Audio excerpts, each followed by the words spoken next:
여러분 안녕하세요. 강부동산TV 강경입니다. 네, 지난번 예고에 이어서 오늘은 실패하지 않는 아파트 선택법 2탄이 돌아왔습니다. 지난번에 실패하지 않는 아파트는 첫 번째, 1000세대 이상의 대규모 아파트, 그다음에 역세권 아파트, 브랜드 파워가 있는 아파트, 그 다음에 조망권이 좋은 아파트, 녹지 공간이 많은 아파트, 이렇게 5가지를 했어요. 오늘은 그 이외에 나머지 5가지를 같이 알아보려고 합니다. 네. 여러분들도 어떤 걸까 대충 생각했던 부분일 거예요. 주차 면적이 넓은 아파트. 요즘은 정말 차 없는 사람 찾는 게 차 있는 사람 찾기보다 어려운 시대가 됐어요. 그치? 거의 한 가정에, 한 가구에 한 대는 보통 자녀들이 자라면 자녀들, 그 다음에 또 부인들이 따로 다녀야 되는, 부부가 따로 다녀야 되는 서브 아파트, 서브 차량 한 3대 정도가 있는 경우도 꽤 많이 있더라고요. 근데 거의 우리나라 지금 형편이 아파트 한 가구당 아파트당 주차 면적이 1점 몇 나오는 것도 사실 좀 요즘 아파트고, 예전 아파트는 그 일이 안 되는 아파트도 많이 있어요. 0.9, 0.8 뭐 이렇게 되는 아파트도 많이 있습니다. 예, 그래서 그러다 보니까 이 주차 공간에 대한 관심이 정말 많아지는 것 같아요. 그래서 평형제가 큰 아파트는 아까 말씀한 대로 한 가구당 뭐 2세대 이렇게 차가 있는 경우도 있어서 아파트마다 규약을 정해서 한 대가 넘어가면 두 번째는 뭐 얼마, 세 번째는 더 많은 금액을 그 아파트 관리비에 포함시켜서 내기도 합니다. 어쨌든 차가 꼭 필요한 경우는 그 돈을 내고라도 차량을 운행할 수밖에 없는 그런 상황이 되겠죠.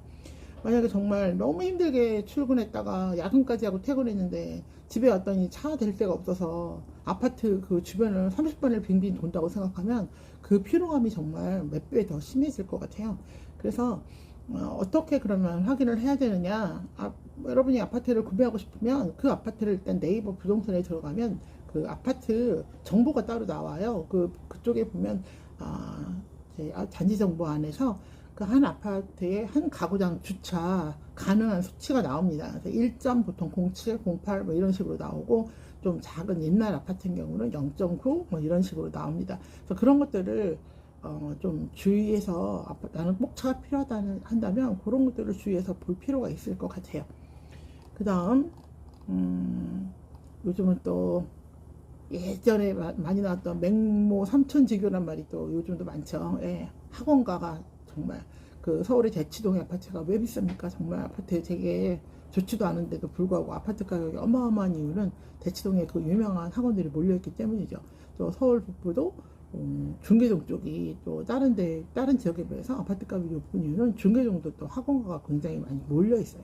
그러다 보니까 좀 유명한 학원이 있다. 특히 애가 없다 우리 집은 그러면 상관이 없습니다. 하지만 자라나는 아이들이 있는 가정이라면 학교만큼 또 중요한 것도 요즘은 사교육인 것 같아요. 그래서 학원이 주변에 내가 애들을 보낼 만한 좋은 학원이 주변에 있는지도 굉장히 아파트 가격에 또 영향을 미칩니다. 그 다음 또 이건 당연한 거죠. 주변에 혐오, 오염시설이 없어야 되겠죠. 공장이라든가 납골당이라든가 이런 것들이 있는 아파트 거의 없긴 한데, 왜냐면 아파트가 있는 곳에 그런 것들이 들어올 수 없으니까요. 하지만 아파트가 들어오기 이전에 먼저 공장이 있었던 자리라면 아파트가 나중에 들어가면 그런 것들이 있을 수밖에 없겠죠. 그래서 공장의 그런 매캐한 그런 연기라든가 오수 이런 것들 때문에 사실 삶의 질이 좀 떨어질 수도 있겠죠. 그 다음에 납골당 이런 게 있는데 부장을 했다. 그럼 사실 그건 사기에 포함이 돼서 민법상 계약 파기할 수 있는 요건에 포함이 되는 것 같아요. 근데 그런 것도 아닌데 내가 모르고 샀다. 그건 굉장한 나중에 데미지가 굉장히 크죠. 그래서 정말 밤에 자꾸 집에 가는데 누가 내 다리를 잡는 듯한 느낌이 난다. 그런 곳에 살 수는 없겠죠. 그래서 그런 것들도 미리미리 살펴봐야 할 조건 중에 하나고요. 그 다음에 주변에 비해서 전세가 좀 비싸다. 그 다음에 또 잘 나간다.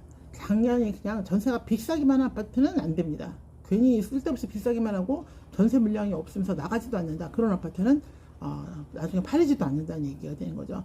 그래서 전세는 지금 현재의 아파트 가격을 반영하는 거고, 전세가 잘 나간다 이런 것들은 이제 미래의 아파트 가격을 반영하는 거죠. 그래서 전세가 비싸면서도, 일반 주변에 비해서 비싸면서도 또 매매 그 전세에 대한 수요가 많다, 이런 곳이 좋은 아파트입니다. 그 다음 마지막으로 비싸더라도 인기지역, 그 다음에 로얄동, 로얄층. 이게 내가 잘 살고 있는 지역이라면 잘 아는데 잘 모르는 지역이라면 좀 어려울 수 있겠죠. 그러면 인터넷으로 좀 찾아보고 그 지역의 대장 아파트, 대장주 아파트가 어딘가를 좀 미리 찾아보고 가시는 게 굉장히 중요한 것 같아요. 똑같은 평수의 아파트도 그 인기 지역에 있는 아파트가 잘 팔리고 또 그 아파트 내에서도 또 로얄층, 로얄동 뭐 이런 것들을 무시할 수는 없어요. 다만 얼마라도 나중에 뭐 매매를 할 때 더 받을 수 있는 그런 메리트가 있는 것 같습니다. 물론 우리가 거의 대출을 받아서 가기 때문에 좀 더 싼 게 낫지 않을까 이런 생각이 사실 드는데 싼 건 나중에 팔 때도 쌉니다. 비싸게 사면 팔 때도 비싸게 팔립니다. 물론 모든 조건을 지금 다 맞춰서 잘 샀을 때 해당되는 얘기겠죠. 네. 그러면 어떤 아파트를 골라야 할지 실패하지 않는 그런 아파트가 될까 오늘은 2탄 마무리까지 해봤습니다. 네, 여러분 안녕. 강 부동산 TV였습니다.